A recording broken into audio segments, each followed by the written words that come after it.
What's up with you? Welcome to God Knows Best. I'm your host, Kenneth Lavera Twain Gord. If y'all don't know who this is Timothy Gord. Right now, we're going to get ready to start today's podcast, and it's called This Week in the WNBA. Let me get rid of Timothy right now. Let me go to his daddy so we can work.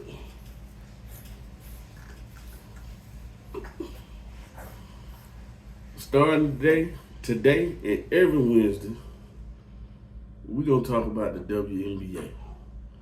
The ladies, they need their recognition too. We got some of the greatest ball players in the world, and a lot of you guys don't even know about it. Y'all know about the main ones, but here on God Knows Best, we're going to talk about all the top players. Those you know and those you don't know. Now, if you like this video, you know what to do. If you want to subscribe to this video, you also know what to do. So today we're going to start kicking it, and we're going to start talking about the WNBA. Now, unless you are not a big fan, y'all know today the WNBA All-Star voting came out. And there was some surprises, but we have the top 10 vote getters so far. Now, before we move on, if you want to vote on your favorite WNBA player, me personally, I just type in WNBA All-Star vote. And then, of course, the directions will take you everywhere you need to go. Or you just Google it, put in WNBA All-Star voting. At some point in time, it's going to pop up.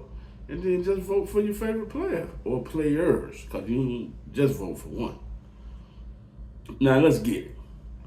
When the list came out today, the top 10 was Asia Wilson, Paige Beckers, Aaliyah Boston, Breanna Stewart, and Caitlin Clark.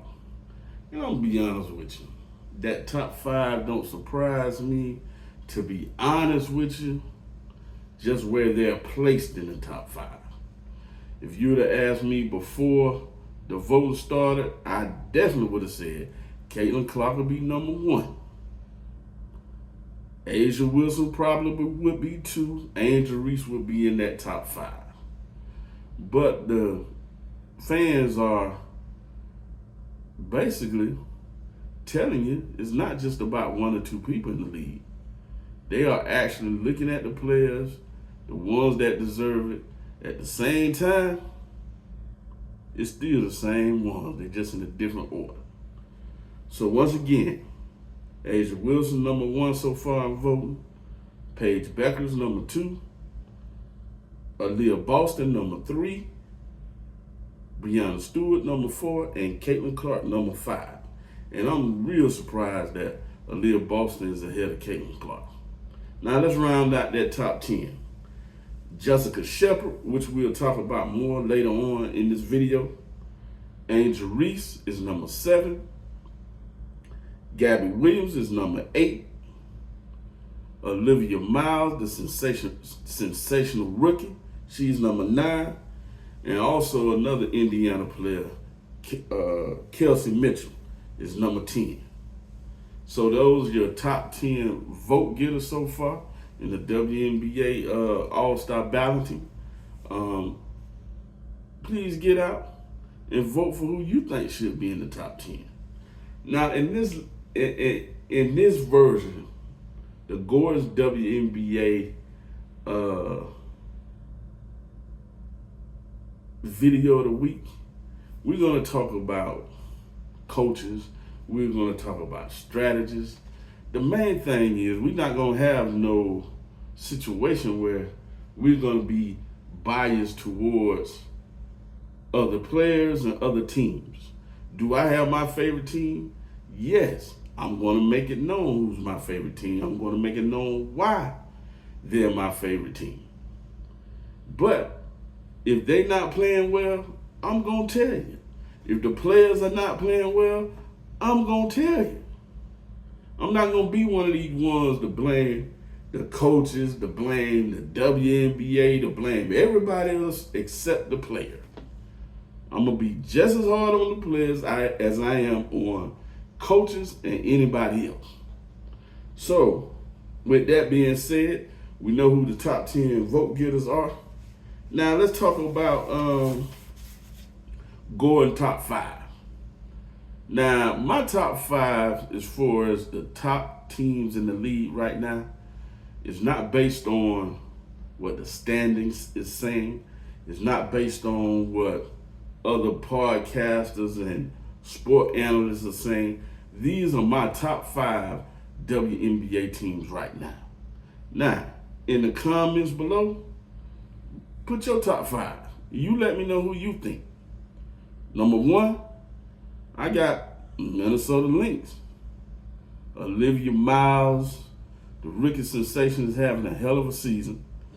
Along with Natasha Howard is rewinding time, and she's playing out her mind. Courtney Williams doing her thing, and Kayla McBride. And guess what? Nafisa Collier is not even here. She's not even playing yet.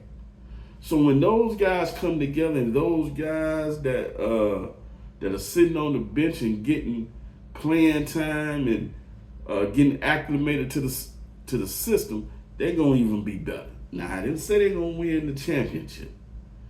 What I'm saying, this week, they my top team. Las Vegas Aces. Y'all know they got the best player in the world, Asia Wilson. You got Jackie Young. You got point guard. That's what they call it, point guard. Chelsea Gray. And if Trinity Carter get her stuff together and understand that, okay, this is a team sport. Yeah, she's a great player. She got offensive skills out this world. But she got to, be a piece to the puzzle. And then you also got Jewel Lord on the bench. They probably got the best backcourt. They probably got the best backcourt in the league. I'm not sure it's even close. I know Indiana got Caitlin and Mitchell, but at the same time, as far as a group, that group tough. Next, number 3, I got New York Liberty. Breanna Stewart, Anescu, Sabley, and they doing this without Jaquel Jones coming in. Jaquel Jones. She's not even playing up to par right now. Hopefully, I'm not sure what it is why she's not playing at that high level. But once she get to playing at that high level, they're gonna be hard to beat because they also got a bench. And they also got the young lady Johnson. She might have 30 or 40 at any given time. They might be the deepest team in the WNBA, the New York Liberty. Now, if I mess up on names, I'm sorry. Sometimes people mess up. You mess up sometimes. The only difference is I'm in front of the camera messing up. And I don't feel bad. I just need to correct it the next time I do. But number 14. Now, this is my favorite team, the Atlanta Dream. Of course, we got our big 3. We got Gray, we got Howard, and we got Angel Reese. And we got the 3rd, 4th best record in the league without Bree Jones. And we got some rookies and we got some players on the bench that are getting better and better as each game goes by. I expect us to hit that top 2 before the season is out. One of the things I want to talk to you about, and I told you I'm always going to be fair. Even though the Atlanta Dream is my favorite team, one time I was a New York Liberty fan. And that was because one of my hometown girls, Sophia Witherspoon, who was a starter on that team when it started in 1996, 1997, with Rebecca Lobo and T. Witherspoon. The Spoon Girls was the backcourt. Also, when Sophia stopped playing, then, if I'm not mistaken, I took a little hiatus from basketball, and then I came back with the Atlanta Dream. One reason, one player, and that was Angel McCoughtry. I thought at the time Angel McCoughtry was the best player in the league. She dominated, did her thing in college, came to the WNBA, led the Dream to the championship game several times. She was just my favorite player. I liked the way she played. She was a dog. And then, of course, with the Andrew Reese, Caitlin Clark rivalry, I went to Chicago, and then when Angel left Chicago, I went back to Atlanta. And so I say that because I want you to know this up front. And I also want you to know I'm not going to have, I'm going to always be fair down the road when it comes to me talking about my favorite team, the Atlanta Dream. There are 4 on my list. And 5, I don't know who you have, but I have the Golden State Valkyries. The Golden State Valkyries, to me, possibly the best coach team.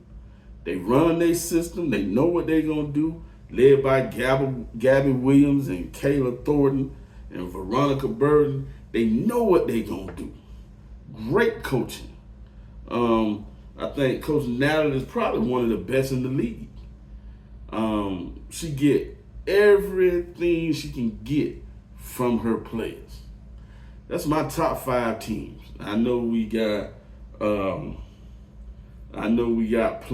playing for LA.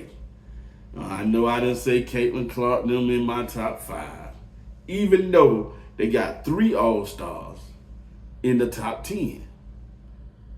But next week this time, they could be in that top 5. Now, the young lady that's ranked number 6 in the All-Star vote right now, she's my favorite for Impact Player of the Year. She's my favorite for Most Improved Player of the Year. Her name is Jessica Shepard. Just think now, Jessica Shepard plays for the Dallas Wings and Paige Beckers. This young lady is dominating the league. We all know, I think we will all agree that the Las Vegas Aces, A'ja Wilson, is the number 1 player in the league. Well, let's talk about the 2 games she played against them. The first game she played against them this year, she had, 20 points, 22 rebounds, and 10 assists. Last game, she had, 15 points, 15 rebounds, 9 assists. 6'4", forward, center, wherever you want to put it at. Big time. She haven't been a WNBA All-Star as far as I know. She's in her 4th or 5th season in the league, and she's tearing the league up, and she's taking the league by storm. And I just want to give a shout out to let you know I see you doing your thing. Now, before we cut out, because this is not a long video, and we're going to come to you every Wednesday, like I say. The next time, it'll be better. But the last thing I want to talk about, who's the face of the WNBA? To me, it's not an argument. To me, it's not even a question. I personally think it's a 3-headed monster. You got A'ja Wilson in the middle, who's by far the best player in the WNBA. And if you guys think that Caitlin Clark, who brought a whole different fan base, who brought a whole different interest as far as into the league, and you think Angel Reese are not the three-headed monster, something wrong. Angel Reese brings the attitude. She brings the spunk. She brings the urban community, women that didn't watch college basketball. Now those young ladies have interest in watching Angel Reese in the WNBA. Almost similar to what Shador did for the Cleveland Browns, because of all the negativity that he went through, similar to all the negativity Angel Reese went through. Those casual fans is what people call them. They came to those players' rescue. And when I say they came to their rescue, they start buying their jerseys, they start supporting them, and they start watching the games. Y'all cannot be that slow to not understand that these two young ladies, and I'm speaking of Caitlin Clark and Angel Reese, helped bring the WNBA to where it is now. Just like Larry Bird and Magic Johnson did for the NBA, and I did that in one of the first episodes I put out.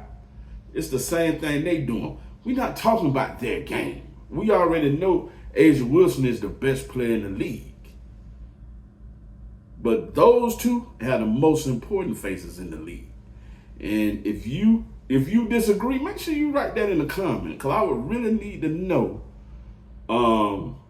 a great assessment of why you believe they are not the face of the league and part of that three-headed monster. So I'm going to get out of here. I'm getting ready to go to New York. Hopefully I get there in time for the parade. I'm not a New York Knicks fan, but I'm definitely going to New York to enjoy myself. I'm going to do some podcasting from there. But thank you.